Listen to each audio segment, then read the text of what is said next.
After a promising 5-1 start, the Golden State Warriors have gone in the opposite direction lately.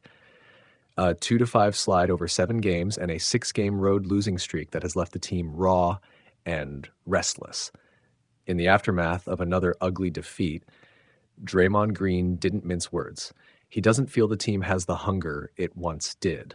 Green's critique isn't a soft suggestion. He said the locker room doesn't feel that way about urgency, then pointed to personal agendas as a cancer eating at collective purpose. That's heavy from a veteran who's long been the team's conscience and emotional engine.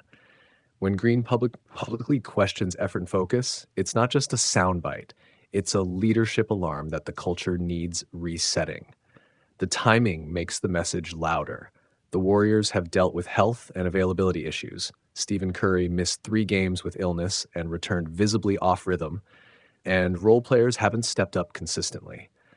Draymond's numbers are down, which matters less than his tone. When your emotional leader turns the spotlight inward, it forces a franchise-wide accounting. Teammates quickly echoed the sentiment. Jimmy Butler's comparison aside, Green's call for honesty became a team-wide assignment rather than a private gripe. Tactically, the Warriors' problems are easy to trace on tape.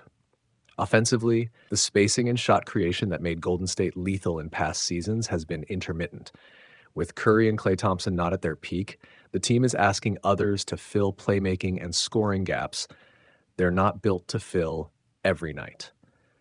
Defensively, rotations have been slow, closeouts sloppy, and transition discipline inconsistent.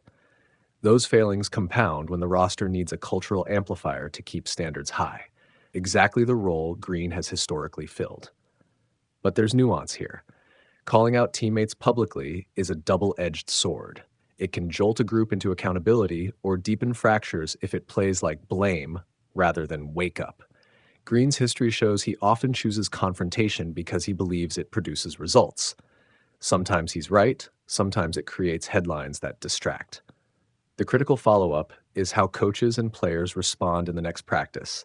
Do they tighten fundamentals, or do we get another string of social media pixels that mask the real work needed?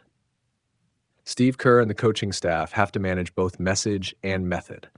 The fix isn't theatrical pep talks. It's a return to basics. Hustle on defense, smarter shot selection, clearer roles for off-ball creators, and a disciplined approach to road preparation.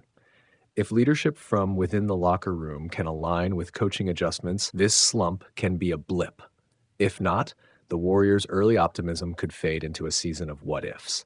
Ultimately, Draymond's comments are an invitation. They force ownership, coaches, and players to reckon with whether this team wants to be shaped by short-term narratives or by a championship DNA that demands accountability. The coming week will tell us whether Green's critique sparks a recommitment or whether the Warriors let personal agendas continue to outpace team goals. Either way, the definitions of accountability and buy-in are being rewritten in real time, and Golden State's next stretch of games will be the proof.